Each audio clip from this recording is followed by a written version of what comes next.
Hi there, it's Natasha and thank you so much for joining me today. Today I'm going to be using this little die set here, which is kind of like a quilting die set maybe. That's what it reminds me of, and I've actually got a couple of videos coming up using this because this is just one of those really versatile sets.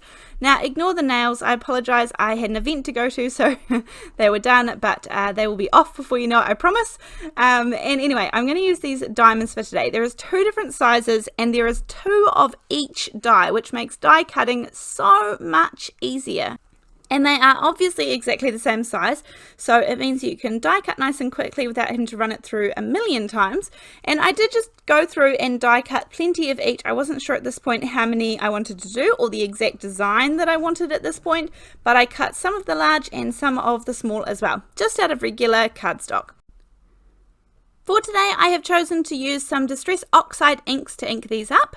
I'm going to be using my finger daubers, but you can use any method of inking them up, whether it is brushes or finger daubers or foam blenders. Anything is going to work just fine. And at this point, I was just deciding whether I want pink or purples, and I decided to go with purples. Now these are my finger daubers, and I'm going to use some removable adhesive. This is my favorite, my all-time favorite, Tombow, and I really like this one. It has the perfect amount of tack to hold things in place, but when you want it gone, you just rub it with your finger and it comes off and it doesn't tear the page or anything like that. It's one of those products that I have never had to kind of veer away and search for a different product or something similar, because I actually love everything about that exact one. Now I'm just using it so that I can pop down my little die cuts onto my little piece of scrap paper here, and that way I can do some ink blending and they're kind of held in place. I quite like putting the diamonds side by side because that way I know I can get a really similar level of ink blending on all of them and make sure that they kind of line up rather than doing one by one. I'm trying to get it a little bit darker on the tip and then kind of fade out a little bit. At the moment I'm using the Wilted violet colour, and I thought I would use the shaded lilac as well.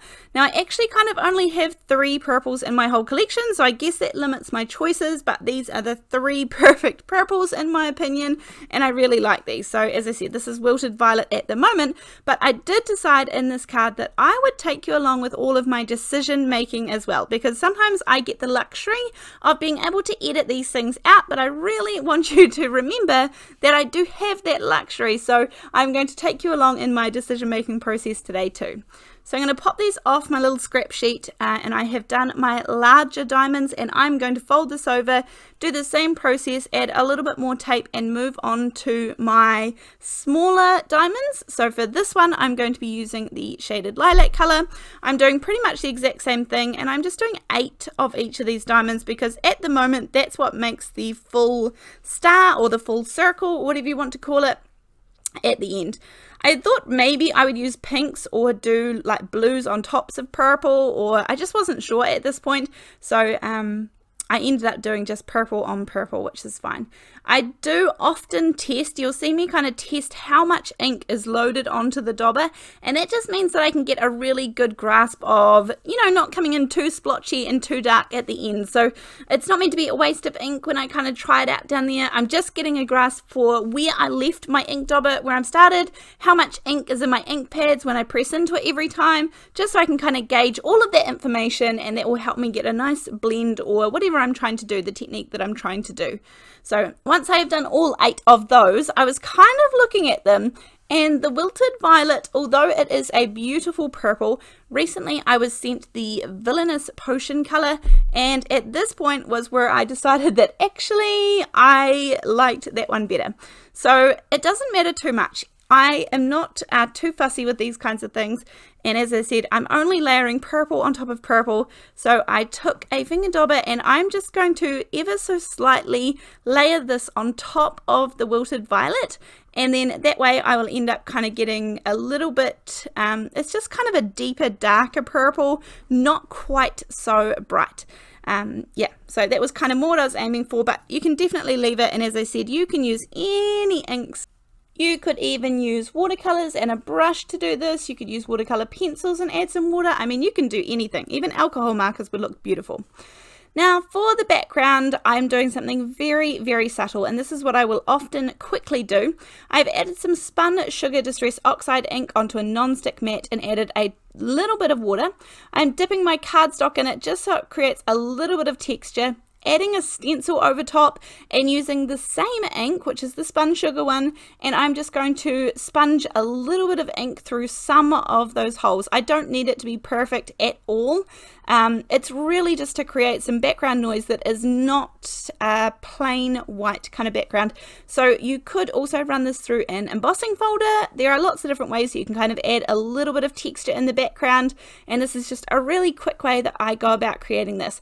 I could have also used purples, but I wanted it just to be a little bit different than that, and I really like the really light color that the spun sugar is. It's very, very subtle, noticeable enough, but yeah, definitely doesn't outshine the main little focal point. Now for this card, I want to show you how I pop this together, and then there is one thing that I did in this whole card which I absolutely love the effect of, and I'm not sure that I've shared it too many times, but it is a favorite. Now at this point, as I said, I was bringing you along with my thought process for this card, and I didn't like how these faded out to white, so I'm going to use the Villainous potion, and I'm going to just color in the very ends of those tips, so they're about 2/3 or so, 3/4 of the shaded lilac, and then go into the darker purple. It just ended up being what I needed. Doesn't matter, it's okay to change your mind and kind of work along as you go and see what works, because everything in my head is always ideas. All of these videos, I have never made these cards before. This is just my first kind of go through. I don't make a card previously to make sure it works and things before I do it on camera. I just go for gold. So you're just seeing my experiments as well. Now I have a little circle here. This is just a spare one that I had on my desk, which is going to work perfectly for me. I added some liquid glue so that I'm able to move these around and get them in the right place. And as I said, 8 of these are going to make up a perfect star or circle, I guess, you know, complete shape. And in the end, I'll end up having to cut some of these, so I'll just warn you so that it doesn't shock you later on, but I will end up having to cut some of these, and that's okay, and I already knew that, so I was fine with that too, and it just means it gives me the opportunity that if I have mistakes, or if my ink blending is a little bit dodgy on one of them, that I'm able to cut it off later on, so it's okay for me. That doesn't bother me at all. Now, for the 4 smaller ones, I decided I would pop a little bit of foam tape on one end, so I'm just putting a little dot of foam up the end of one, and then for the other bit I want it to be sitting flush in the middle, just so it creates a little bit more dimension. So I pop some double-sided sticky tape in the middle so it sits flat, and then the foam tape is going to make the ends there pop up. And I've kind of done it in reverse, so there's that nice dark Villainous potion in the middle, and then it goes to the shaded lilac with the background of the Villainous potion as well. So I'm just going to go around and pop all of those on, and then at this point you could also kind of, if your blending or your shading was a little bit uneven, this is where you could even it up for the middle. Just for a sentiment today, I'm going to use some Stick It double-sided adhesive. This is a very, very thin double-sided adhesive, and this is perfect for die cutting. I have got this gorgeous big happy birthday here, and this gorgeous gold glitter cardstock, which I'm going to pop the Stick It adhesive on the back of it too. This is the one, my go-to one that I use when I'm die cutting, because this is so thin, and that's really important when you are die cutting and adding it to the back of another cardstock, because with too many layers, often the die won't cut through it properly, or it doesn't cut cleanly, and so that can be really, really frustrating. So using the really thin double-sided adhesive means that you have the best chance of getting a really nice clean die cut. So I'm going to run that through my machine, and then I have this gorgeous sentiment ready to go, which is nice and bright against the purple. I have got everything here kind of ready to assemble, and I'm going to show you this little trick that I have in just a minute, and I love the effect that this creates. Now I'm just spreading out the glue to make sure there is plenty on here, and it's going to go down onto my background. I wanted to put it down on my background so that it wasn't kind of perfectly even or perfectly all kind of pointing in the right direction. So I was trying to make sure that it was a little bit going like that, but the liquid glue gives me a minute to adjust it around and move it around into exactly where I want it to go. And then once I know where I've got it to go, I can kind of push it down and know that this will not be moving anywhere. I was kind of lining up where I thought I wanted my sentiment to go as well, to make sure that I had it roughly where it was going to lay in the middle of the card, to a little bit to the left, sorry, of the card. And then once I have done that, this is a glitter pen. This is the clear glitter pen from scrapbook.com. And I'm going to use my glue bottle as something to kind of hit it against, and then this just gives a completely different look. Rather than using a paintbrush to give the little speckles and splatters, I'm going to show you in a second and move this up to the light and show you just how gorgeous this looks. So I really like this. The splatters are much more subtle and much more even, and it is absolutely stunning in real life when it catches the light. So first of all, I'm going to glue this down to my card base, which is 4 1/4 by 5.5 inches. And I did trim my little background panel there to be 4 by 5 1/4. I love that little white border, even though it's a little bit hard to see in this card. Because we use the stickered adhesive on the back of our die cut here, all I have to do is peel back the release paper layer, and then with the stickered adhesive you can kind of reposition it once or so until you press it down hard, and then it will become permanent. So I kind of move it around a little bit where I want it to go, and then once I think I have it in place, I'm going to press it down so that it is really permanent and not going to go anywhere at all. Now the very last bit that I have to do with my card is cut off those extra little bits hanging over the edge.